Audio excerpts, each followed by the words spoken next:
Hi, congratulations on finishing orientation for our study abroad programme. Before you all head off to your respective countries, however, I want to first share with you a little bit about dealing with culture shock. Recent studies in intercultural experience have shown that there are distinct phases of adjustment which virtually everyone who lives abroad goes through. You won't be the exception. The first phase of culture shock includes gaining an awareness of the host culture, preparing for the journey, and farewell activities. You're all experiencing this right now. The second phase begins when you arrive in your new country and ends when the excitement of the early experiences wear off. When you first get there, you will be overwhelmed. Initial impressions convey a sense of monumentality of the experience. You'll love it. During the third phase, you will start taking a more active role in your setting. This will produce frustration because there will be some difficulty in coping with even the most elementary aspects of everyday life. I remember not being able to find a toilet one day because I forgot the word for bathroom. Anyhow, your focus will shift during this phase to the differences between your new host culture and your home cultures. This can be troubling, but these sometimes insignificant difficulties can be blown into major catastrophes. That's why this stage is most often referred to as culture shock. But relax, when this stage is over, you will slip into the gradual adjustment stage. You may not even be aware that this is happening. You will just begin to orient yourself and to interpret subtle cultural clues. The culture will become familiar to you, and you'll start to feel at home. The next phase will be your discovery that you have the ability to function in two cultures with full confidence, and you may even feel completely integrated into your new host culture. In this phase, you will also start to have a sense of shared fate concerning events abroad. The last stage is the re-entry phase when you return home. This can be for some the most painful phase of all. You will be excited about sharing your experiences, but you will realise that you have changed and won't be able to explain how or why. One set of values has already been instilled in you, another you will have acquired in your host country. Both may seem equally valid. It is important that you realise that all of these phases are a natural part of adapting to a new culture. Expect peaks and valleys during your stay, and feel free to discuss your feelings with the resident director. These culture shock phases tend to occur even with relatively short stays abroad. During your stay, if you feel a wave of bewilderment wash over you, remember this little talk and look back at your notes. One very typical reaction against culture shock is the tendency to hang out with other Americans. Remember, you are coming to a foreign country to get to know her people, language and culture better. If you avoid contacts with the foreign language, you cheat yourself and lengthen the process of adaptation. Hi, Lisa. How are you? You look a little puzzled. Hi, Simon. I am. You're familiar with the campus, aren't you? I can't figure out where anything is. Well, let me give you a hand then. Which places do you need to know? First, I need to know where the library is. I haven't registered yet. All right. You know where the North Gate is, don't you? Yes, it's up that way, about 200 metres. Sorry, Lisa. I'm afraid it's in that direction, and it's about 500 metres away. Well, that begins to explain why I can't find anything. So, the South Gate. North. Then it's a little towards the West Gate. You can't miss it, because it's really big and has a large sign on it. OK, I'll take your word for it. The second place I need to find is the Sports Centre. That's in the southwest part of the campus. It's easy to see because there's the outdoor athletics stadium nearby. OK, next I need to know where Churchill Building is. That's where I have my lectures tomorrow. That's back by the library. You know the building, the McDonald building, where our department is? Yes, that's right by the East Gate, isn't it? Right. Well, the Churchill building is opposite. Well, almost opposite that. Not that small building directly opposite? No, the larger one beside it. Got it. OK, last one. Where's the cafeteria? I know it's next to the bookshop. And can you see the bookshop? Well, hang on. It's right there, here in the centre of the campus. A great central location, if you ask me. What time is the library open? It's open from 8 a.m. until 10 p.m. And the cafeteria? 8 a.m. until 7 p.m. Is that every day? Someone said that it isn't open so long at the weekends. No, it's every day. And the sports centre? Now, if I remember rightly, that opens at 7 a.m. and closes at 9 p.m. But the outdoor athletics field can only be used during daylight hours, since there's no floodlighting. You play sports, don't you, Simon? I do. I've signed up for the football team trials this coming weekend, and I was on the athletics team at school. When are the trials? I don't play football, but I enjoy watching. They're on Saturday, starting at 10 a.m. The organisers said that we should expect to be there until mid-afternoon, probably until around 3. Well, I've got things to do in the morning, but I'll come along after lunch. I hope you survive until then. So do I. I think that in the morning they'll be aiming to sort out the people with ability from the no-hopers. Then, in the afternoon, they'll be sorting out who's the best. OK, well, good luck with that. I'll see if Leslie wants to come along. OK, see you Saturday. So, Bob, how many people have said that they're coming on the company picnic?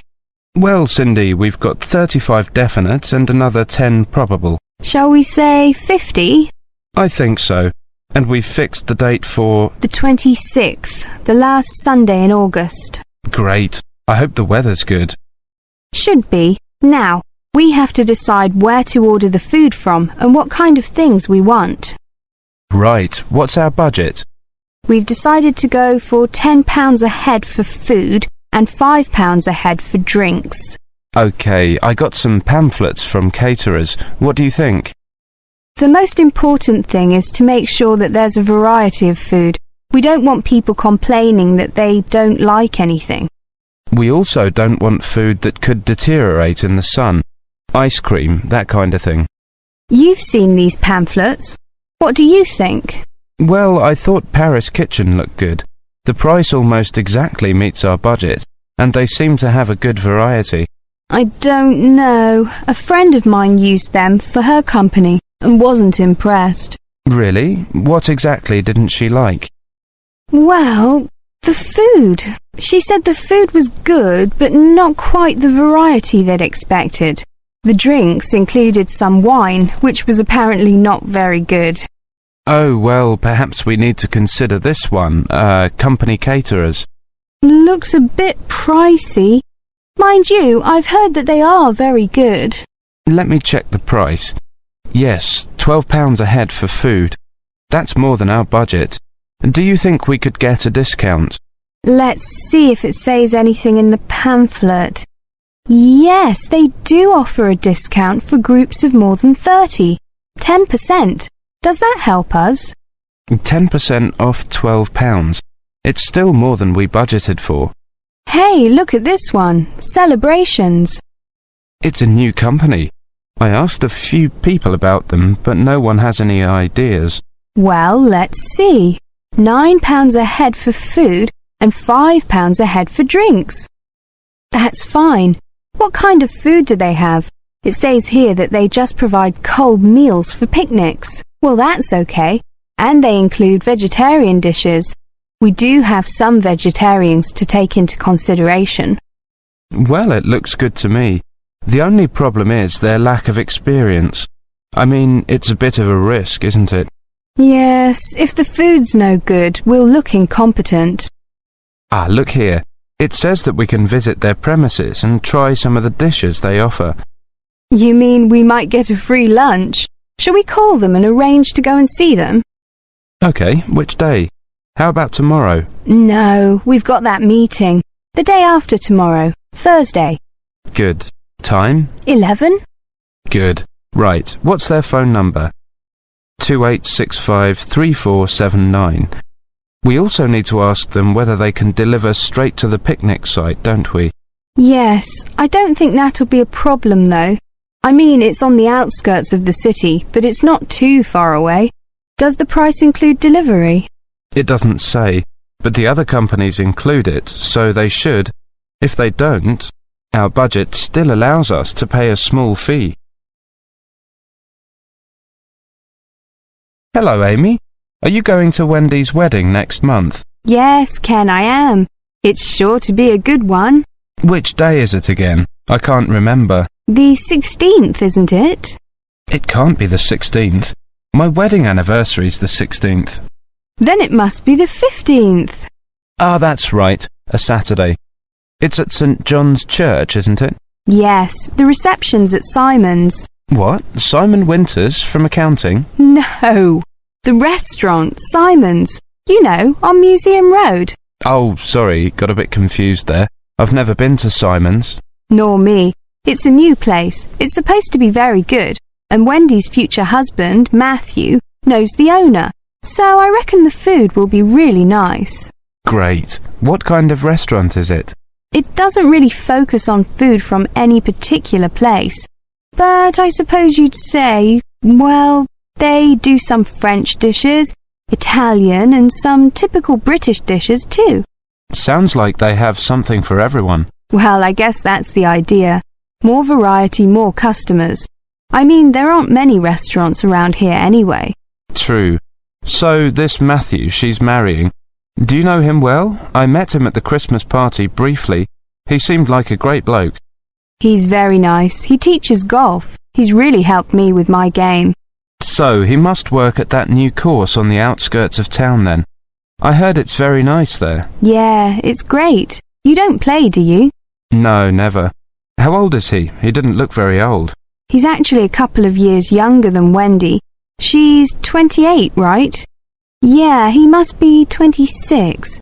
So what kind of present do you think they'd appreciate? I know it's usual to get a small household item. Any ideas? Actually, they've produced one of those books where the items are pictured and you sign your name beside the picture to show which gift you're going to get. Those things are a great idea. My sister had one when she got married. The great thing is that you get exactly the brand that you want. Yeah, and you don't risk getting two of the same thing. Absolutely. You don't need 2 irons or 2 sets of cutlery. How about the stag night? I've got Matthew's phone number, so I'll give him a call and find out. Or I'll ask him when I go to the club next time. I know the guy who runs the Black Diamond. They have a function room we could use. I might be able to get it for free, but more likely I'll just get a discount. I'll let Matthew know. There are not many decent venues for a stag night here, are there? No, there aren't. Well, have a word with him and let me know the date and the number of the people he expects, and I'll have a chat with my friend. OK. By the way, are you doing anything special for your anniversary? Well, I was thinking of taking my wife to Tipford. There's a very nice restaurant there, a Chinese one. My wife loves Chinese food, but there's no restaurant here. I thought she'd like it. That's a great idea. When you go, don't forget to stop at the church. The interior is beautifully decorated. Thanks. My wife likes old buildings and architecture. She'll like that. Good afternoon. I'd like to get a discount card for visiting museums in the area. Certainly. They cost $10 and are valid for 1 year. I heard there's a discount for students. Yes, there is. If you have a valid student ID card, they cost $5.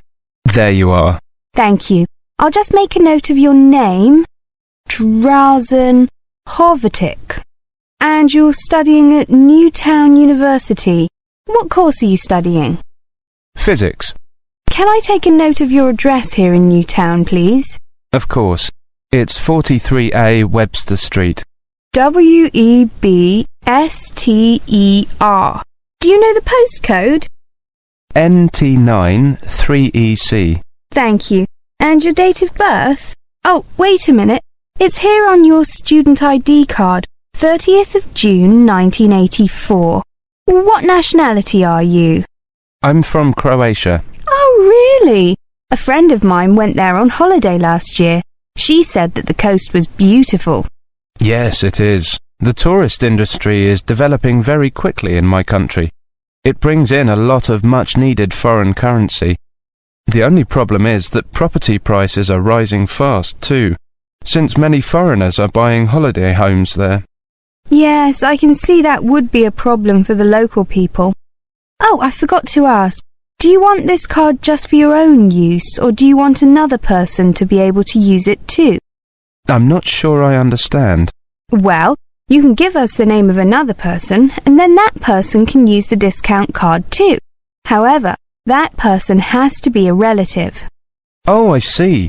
Is there an additional charge for that? Not at the moment, it's a special offer. Well, my sister is going to visit later this year, and she likes going to museums, so... OK, let's put her name down. Just remember that whoever uses the card has to show some form of identification when they use it.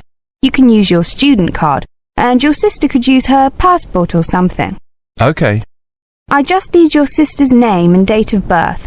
I'll put her address down as the same as yours. Right. Her name is Nada, and her date of birth is 29th of February, 1988. Really? How unusual.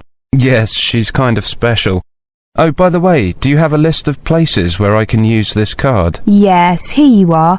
You can see that it can be used at a total of 18 local attractions and also at 6 museums in London, so be sure to take it with you if you go there on a visit.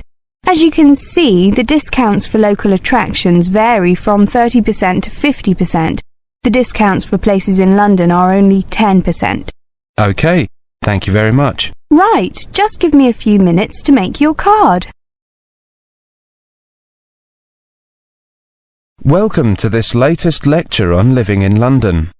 Today we're going to look at transport, and I'd like to start with the London Underground system, also called the Tube because of the shape of the tunnels. First, you need to learn your lines. There are 12 different lines, each with its own name. For example, the Piccadilly line, the Circle line. Each line is a different colour on the map of the Underground system. You can find the map in the ticket hall at each Underground station, and usually on the platforms as well. Sections of the map are also displayed in the carriages of the Underground trains.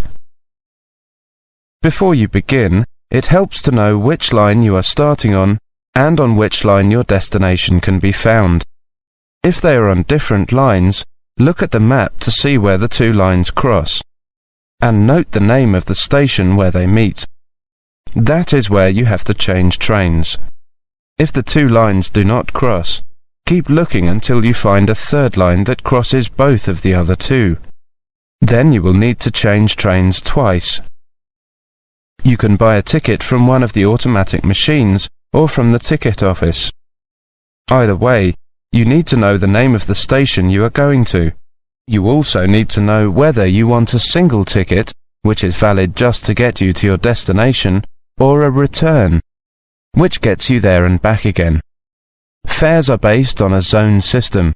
The more zones you travel through, the more expensive your fare is. There are 6 zones, with Zone 1 covering central London and Zone 6 covering the outskirts of the system, including, for example, Heathrow Airport. Most of the Underground maps show which stations are in which zones. A single ticket for travel through all 6 zones currently costs £4. Depending on how far you are travelling and how many journeys you need to make, it may be cheaper to buy a one-day travel card, which gives you unlimited travel on all London Underground and bus services. The day you buy it. A one-day travel card covering all 6 zones currently costs £8. You can also buy an Oyster card. This is the best option if you are going to be in London for a long time. You get a discount on all tickets, usually about 10%. And you don't have to queue to buy tickets. Just buy credit for your card and then use it as directed when you enter and leave Underground stations at the start and finish of your journeys. At Underground stations you must pass through an automatic gate. Put your ticket into the slot to the right of the gate. When the gate opens, pass through. As you pass through, your ticket will pop up from another slot on the top. Pull your ticket out and take it with you. You need it at the end of your journey. This is the same procedure for travel cards. With Oyster cards, you hold your card over the card reader at special automatic gates. If you have baggage with you, you can go through a special larger gate where you can pass through more easily. Show your ticket to an attendant and ask him or her to let you through this gate. Most stations have long escalators leading to and from the trains. Try to stand to the right-hand side, leaving space for people to walk past you on the left. When changing trains, get off at the station where the line you are on crosses the line you need. Follow the signs for the line you need and the direction you want to go in. When you leave the system, you must pass through an automatic gate again to leave the station. Put your ticket in the slot as before. If you bought a return ticket or a travel card, your ticket will pop up for you to collect again, so that you can use it later. If you bought a single ticket, or if you are on the return trip of your return ticket, your ticket will stay in the machine.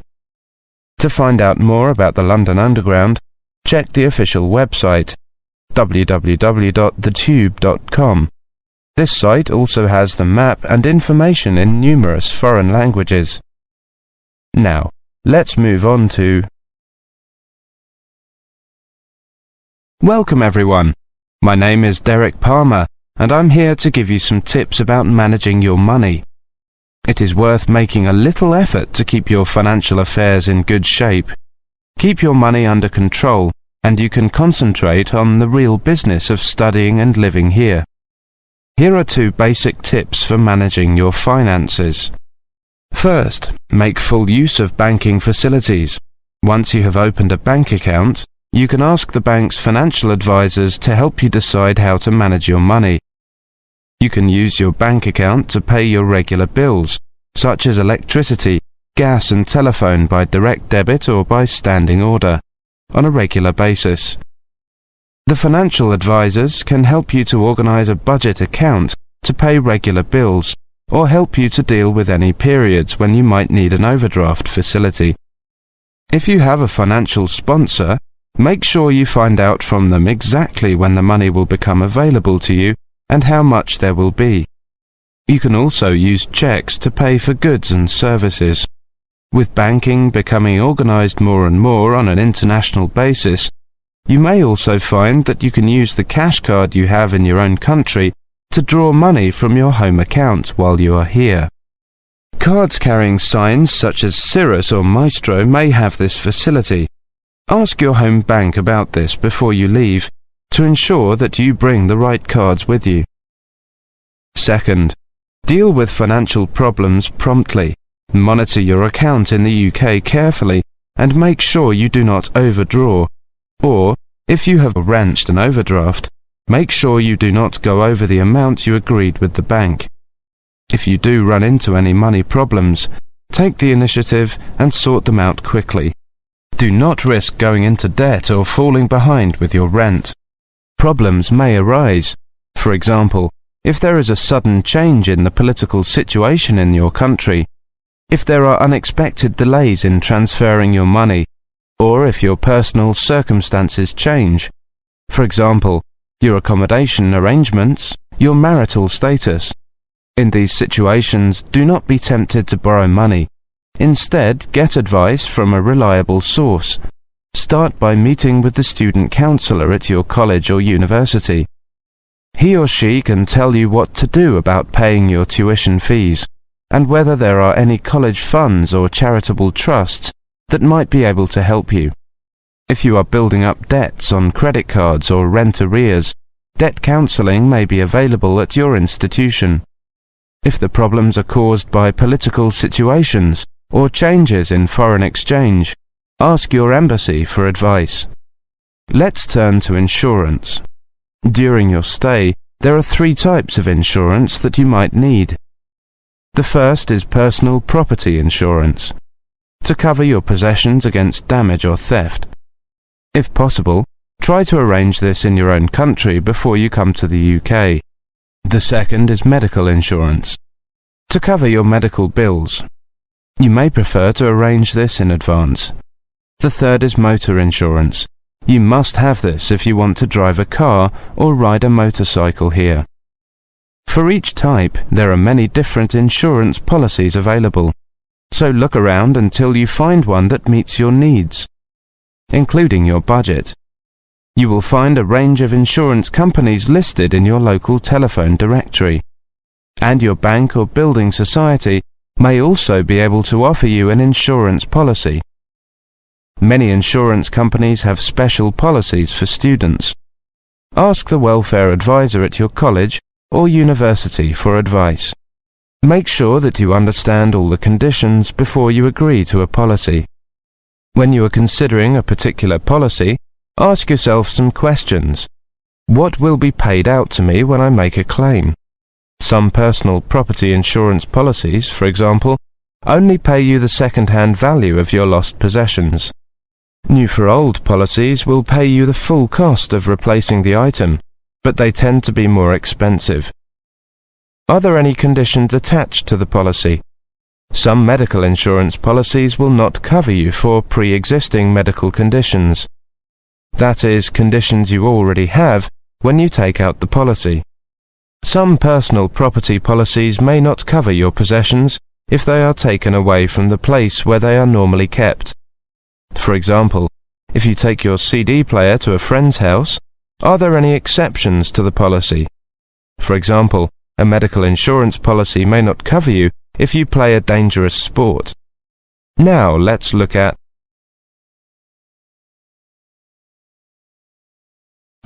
Dr. Smith, could you tell us where the University International Office is and who international students should pay a visit to if they need help? That is a good question. The University International Office is located at the 45 Stone Road, next to the building of College of Physics. Generally speaking, you will see our officer, Tracy Jones. That's Jones. Tracy is a full-time employee in the student office of the University International Office. She is responsible for most of the work there. The student office is open from 9 a.m. to 6 p.m. on weekdays and from 10 a.m. to 5 p.m. on the weekends. If you want to ring the student office, the number is 56887475. On the other hand, if you want to go to the psychologist, you'll have to visit Sophia Green in the counseling office. Sophia is a professional psychologist, yet she doesn't work there every day. Her office time is between 10 a.m. and 4 p.m. on Monday, Wednesday and Friday. Her office number is 56887479. Before your visit, you'll have to call her at her office to make an appointment. Whether you wish to visit the student office or the counseling office, make sure to ring in advance so that you can save your waiting time. Well, enough from me. Any questions?